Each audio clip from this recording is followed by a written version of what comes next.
Hello and welcome to the Dancing with Wisdom podcast, where we're interviewing some fascinating people about their life journeys in the second half of life. And Ken, it's great to have you again. It's wonderful to be with you, Sunil. And if you haven't listened to our previous conversations, you've really missed out. So I'd encourage, well, you can join us here because you're on this video or podcast with us now. But we've got two more before this, where Ken, we've looked at your life, we've talked about your journey of faith, how God used what was a place called the Upper Room, where lots of teenagers came to faith, and you were only in your early 20s and not even working, dare I say, in the summer of whatever year it was. 1972, working with these young people, and then starting a career in the Royal Mail.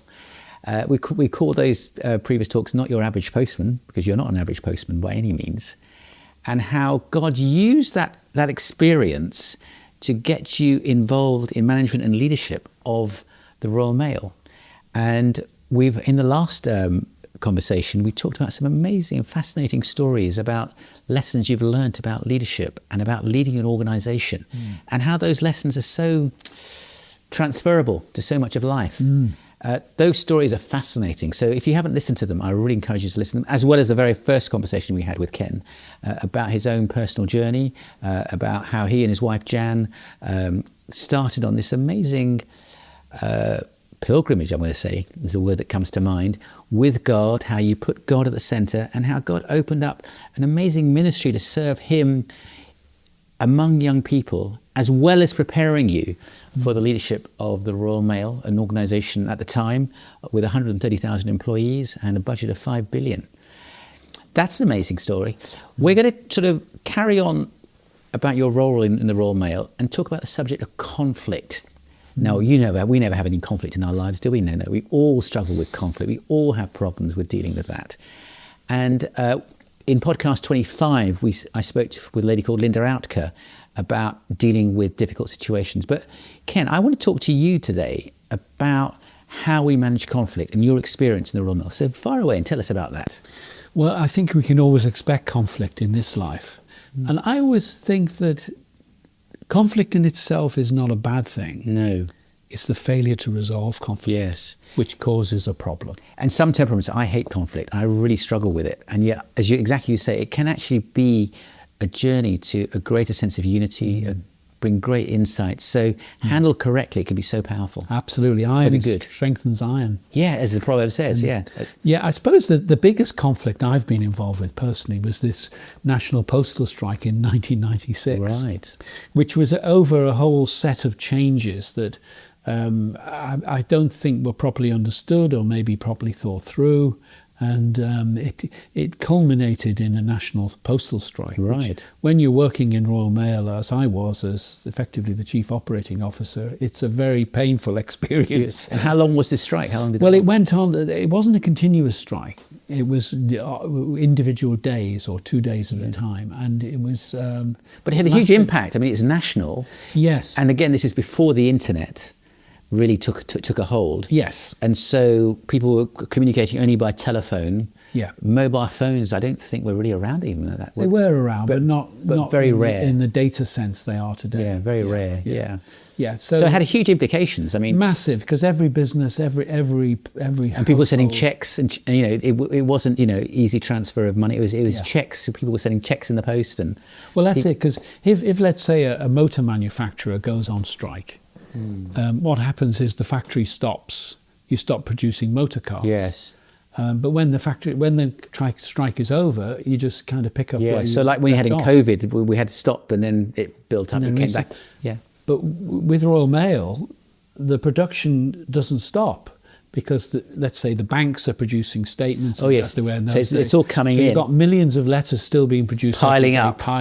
So when the strike is over, you have a secondary problem of how you clear the backlog. Yes. In an effective way, but obviously from a management perspective, you don't want to, in a sense, make strikes attractive to people. No. So that's a challenge in itself. But this one was a big one because it seemed to be so fundamental in terms of the changes that would be. And we as the management were wanting to introduce a greater team working, more flexibility on the shop floor, and maybe even on the delivery side, people working more in teams than individuals. And that seemed to us to be a healthy thing, actually promoting better work practices. Better collaboration between... Better collaboration. But I think it was seen by the unions and by perhaps many individuals as a threat to the way they normally worked. Yes. And always, whenever there's a change, people worry. You know, what the phrase is that nobody likes change. The only person who likes change is a baby in wet nappies. Yeah, or the person actually controlling the change maybe likes it. But it's when your change is done to you, which is probably the way many of the postmen and women felt, then it's a problem. And so you feel out of control. There's the uncertainty about what's going to happen. Yeah, so people's livelihoods as well. A lot of fear, uncertainty being generated from that, and emotion. Yeah. So and also not only you've got the stockpile, the problem of the workload building up as people are on strike. Obviously, you've got a tremendous impact on businesses, on individuals. Yeah. You know, somebody waiting for a hospital appointment, a letter not delivered, stuck in this backlog. Yeah. So you've got all huge those responsibility on your shoulders, really, because you've got the whole nation looking at you. Yes. When is Ken Wright or the Royal Mail going to get this sorted out? Yeah. Because people are not that. People obviously don't want this problem. And no. So you've got the customers, you've got the people who send mail, which is mainly businesses send mail to individuals. It was in those days. So you've really got two customers: the paying customer and the receiving customer. And you've got the media who've got great interest, the politicians. You've got your own staff, you've got the union, you've got the board. Wow. So you've got all these stakeholders. You've got the economy as well. You've got the economy. It's so reliant on this. Yeah, so the politicians can get involved and so you've got all these stakeholders and communication is a challenge to start with because you've got different messages running and somehow you have to bring these things together.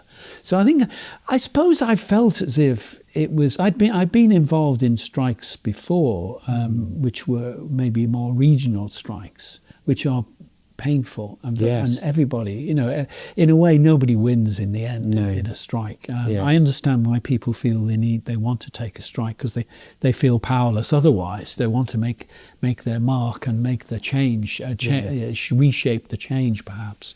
But it's a bit like being in a war conflict, or almost like a war zone. It's a 24/7. You're in the bunker. Yes. You're dealing with all the crises of things happening, and so communication is absolutely key. And I suppose that's true of any conflict. We think of conflict in the church, and the one thing is about there conflict in the church? No, there is. There is. I've just say that half in jest. Guarantee is there's going to be conflict. Wherever there are people, there's going to be conflict. There'll be conflict. Yeah, because people have disagreements, they have different ways. Maybe there's gossip, maybe there's people make mistakes, or maybe people do deliberately the wrong things, perhaps. And the one thing I've observed of being a Christian for more than half a century is that sometimes we don't face up to the conflict. Right. We're afraid of the conflict because we fear that the conflict will open up other cans of worms. And I understand that may be the case. But I guess the first thing that I've always learned is that you don't bury your head in the sand. There's no point pretending that there isn't a conflict and it will somehow go away. Yes. And in big churches, what happens is people fall out with each other and then they just don't go to the same service, or they just avoid. They just avoid each other. And that can't be what the Lord Jesus wants for his church. There's a denial of it. There's a denial of it. In smaller churches, people might fall out and then they leave and then go to another church. Yes. And we end up with this trail of unresolved conflict. And Jesus is very clear about this, isn't he? He says, if you've got something wrong in a relationship, you leave your gift, the gift you're bringing, your gift of praise at the service, and you go and sort that out. You go and sort it out. And if somebody is going to take you to court, you try and sort it out before they take you to court. Yes. He's very clear, isn't he, in Matthew 5 about these things. Absolutely, yes. And yet, as I think as Christians, and in church, what makes it harder as well is this thinking of, you're a Christian, I'm a Christian, we both know the better way. Yes. And we should be able to sort it out. And yet we can't. And sometimes we can't, because sometimes we need we need the whole body of Christ sometimes, Yes. don't we? Or other people in the body of Christ Yes. to help us to meet. Because let's be honest, when we get into conflict, I don't know about you, but I find I probably become a bit irrational. Yeah, the emotions begin to take I become over. defensive. Yeah. I want to hit back instead of, in a sense, be gracious. Yeah. And the one thing Jan and I, my wife and I, have learned in family situations is that grace is so important. Yes. It's that ability to not just turn the other cheek, but also to empathise with the other person, even if you disagree with them. Yes. To see the world from their perspective is a great thing that I think the Holy Spirit can help us with. Yes. Yes, and the phrase is, it's very easy to point the finger, but as you point the finger to somebody, you've got three coming back at you. Yes. And it's seeing the other person as a human being as well. Yes. Who's got their own perspective, which they're entitled to. Yeah. And not, as it were, demonising the other person, which becomes a huge Well, temptation. we dehumanise. Or dehumanise is don't we? it's better word. Yeah, dehumanise them. Absolutely, and we do that to protect ourselves. Yeah. Because vulnerability is important, isn't it? I mean, as a leader, unless you're able to be vulnerable, and I think we all struggle with that because we all want to be seen to be strong. And, Yes. And not failures. And I suppose the phrase I've heard come across is developing a tough skin but keeping a soft heart. Yes. And that's the challenge, I think, there as well. Yeah. Yes. Yeah. I've heard it said another way that's, we need to have a hard mind and a soft heart. That's a good way. And Yeah. usually we get it the wrong way round. We have a soft mind and a hard heart. Yes. Wow. But I think prayer obviously is the start point, isn't it? I mean, for the first thing is not to pretend it doesn't exist. Yes. To pray very carefully, maybe fast actually, and really seek the Lord, that there is a solution. Even though it might seem impossible, it may seem entrenched. Because the way I'm going to approach it, the conflict is really important. And I'm going to come, with guns blazing on my high horse, basically shoot down metaphorically anybody who disagrees with me, or am I able to, as it were, to bring my humanity and the other person's humanity into this? Yeah. So, I mean, I'm currently involved in helping to resolve a conflict between some brothers and sisters, and the start point has to be prayer, and it has to be a reflection, so that they allow the Holy Spirit to speak in. Yes. So that each individual can begin to see what their part in this is, and what their part in the solution is. And the realization that there is actually a wider perspective. I've got my perspective, the other person's got, or the other people have got their perspective. Exactly. But beyond that, there is another perspective that encompasses not just our perspectives, but also other things that we're not even aware of. Yes. Yeah. Yes, exactly. Yeah. Context is so important, isn't it? That, history, perceptions, the demand positions that people have, what they're expecting as outcomes, the real issues, all these things are important to somehow facilitate and to bring out into the open. And we often need help in that. And I think that there are many interventions that can be used to help. Obviously, if you've got a conflict, let's say, within a team, sometimes taking the team out of that context and reframing the situation and getting people to either play together or do something together that's completely different is a way of perhaps rehumanizing people's perception of each other. Yes. Obviously, listening, I mean, I think one of the things that I guess is a bit in vogue at the moment is a sort of listening exercises, which I think is really good, providing people are genuine about it. And not just doing it for the sake of it. And often people listen with, they're waiting to speak. Often there isn't really that clear listening that happens. No. Really hearing what the other person is saying. Because the way I heard it put is if I already hear what you say, then it means I might have to change my mind, and I don't want to change my mind. No, exactly. I think there was a Rolling Stone record that had one lyric was, are you listening or are you just waiting to speak? Well, yes, exactly. Yeah, and that's the danger. So listening is a skill. It's an art in its own right. It is. It actually takes, in a way, it takes more energy than speaking. Yeah, because when I truly listen, I'm going to be exposed to ideas or perspectives that I've never had, and which might unsettle me as well. Absolutely. And I love that, there's a Chinese character. I love Chinese characters. Oh, right, okay. And because at least I like the ones which are ideograms or pictograms. Right. Most aren't because they're borrowed sounds, but some are. And the one for listening breaks down into a number of different characters. Right. So it's got an ear. Okay. Because obviously listen with our ear. But a pair of eyes. Okay. Because we listen with our eyes. We listen with our eyes, yes. It has a heart.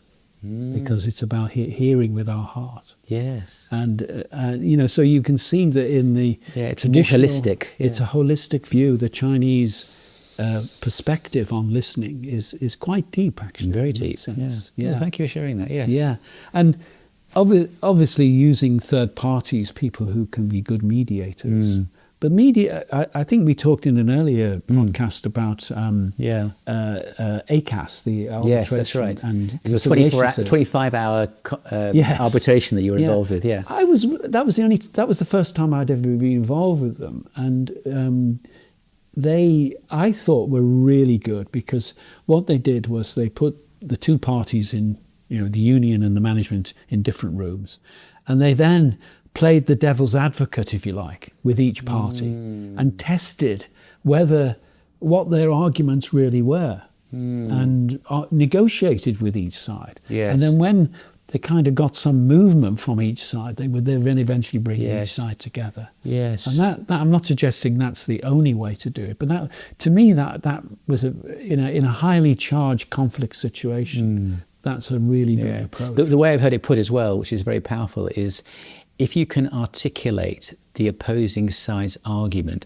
better than they can, then you tell them that you've really understood and still disagree. Yes, that builds a synergy and a connection that nothing else can really. No, absolutely. Because have I really heard? Because I think in the last conversation you talked about that conflict. I don't know if you're going to repeat it here again, but that conflict where you had to, I've forgotten where it was now, but you had to close down a certain branch and you had to sack, people had to move on or something. Yes. And you went in, just tell us that story again. I think it's quite... Yeah, it was about moving work from one operating unit to another because the one that the work was being lost from wasn't performing very well, and it didn't have enough capacity.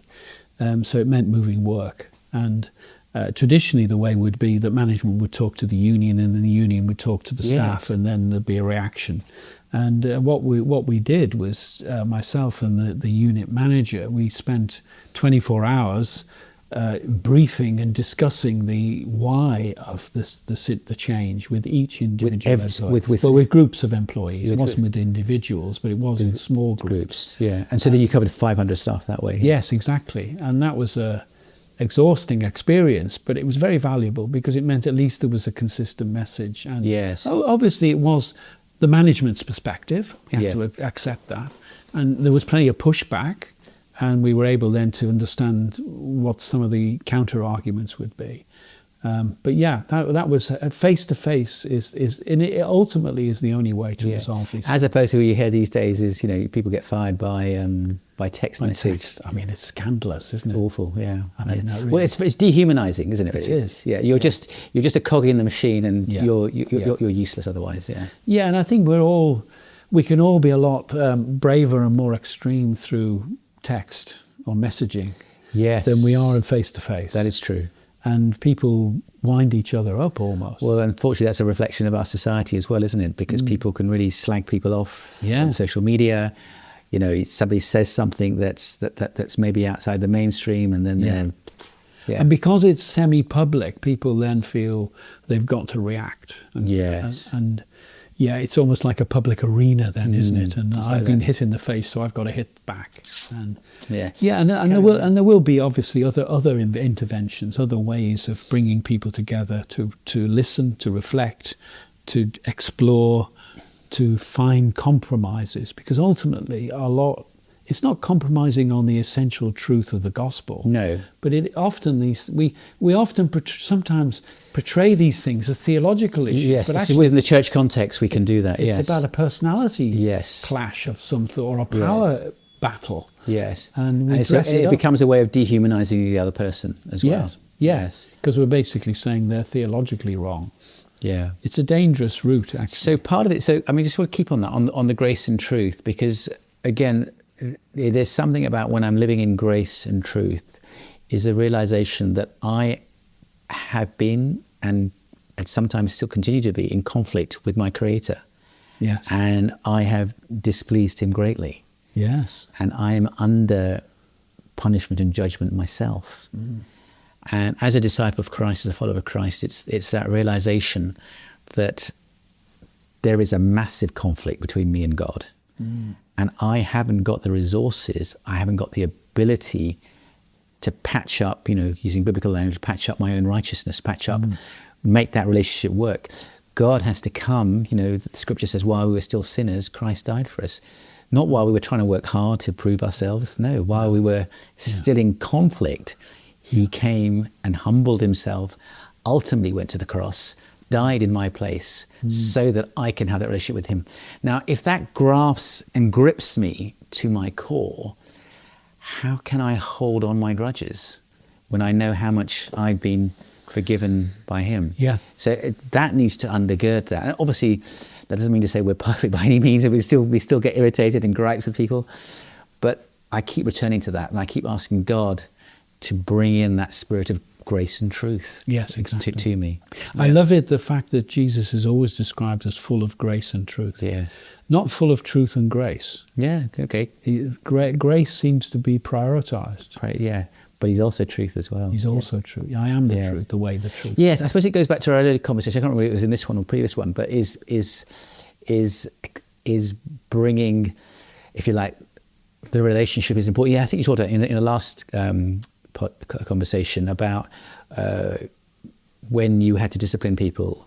Do you want to say that again? Yes. Because I think that's quite relevant here as well, actually. Yes, he was somebody who put somebody else in hospital in a fight. Yes, that was it. And they'd had a clean record, and I didn't think they'd ever do anything like that again. And I knew that they'd, in a sense, crossed the line, and that line meant dismissal. Yes. But I didn't walk away from the pastoral implications of that. Yes. Young man. The truth was he'd put somebody in hospital, and that was gross misconduct. Yeah. Therefore, had to part company. Yes. But it didn't mean to say I couldn't represent that person in seeking another job and trying to help them to find another job. That's right. So we don't walk away from the pastoral issues, but we don't allow the pastoral issues to colour our judgment about what's right and what's wrong. What's wrong, yes.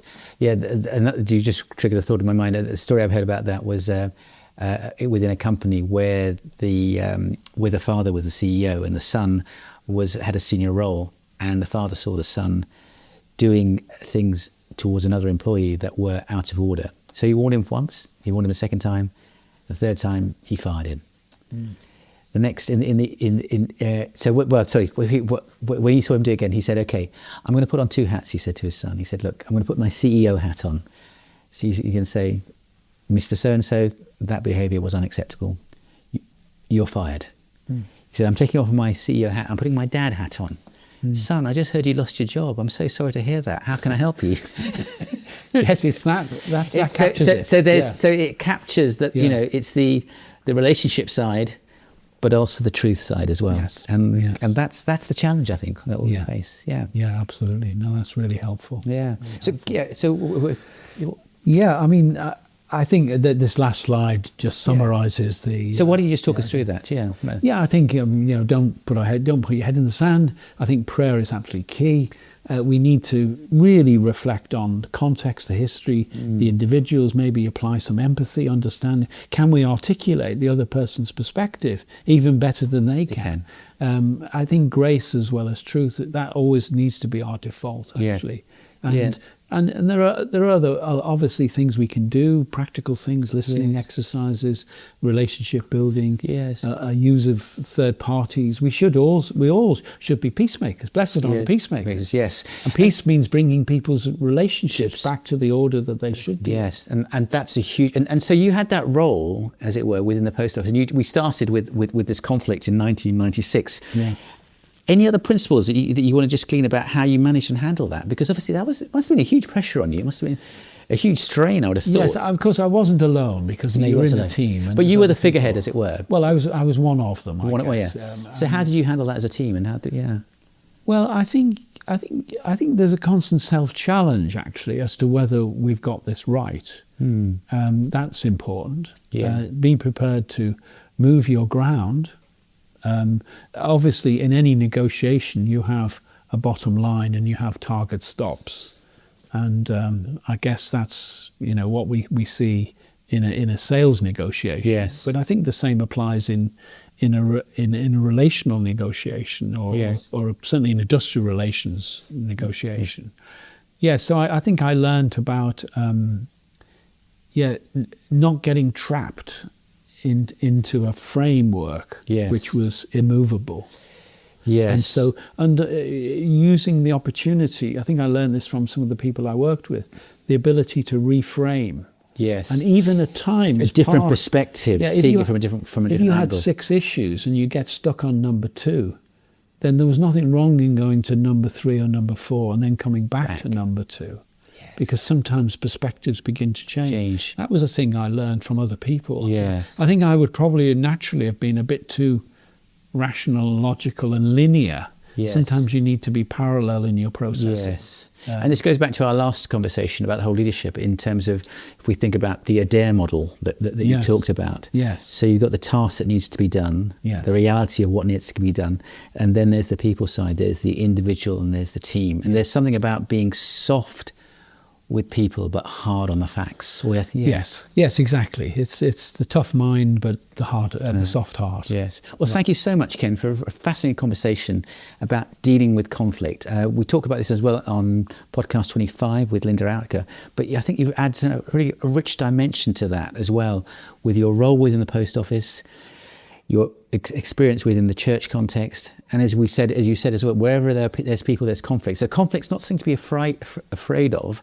No. But it's something that we do need the grace of God within which to handle. Yes, and it's the failure to resolve conflict which is bad. It's a yes, not conflict in itself. Great. Thank you so for such great wisdom. Thank you so much, Ken. Thank you.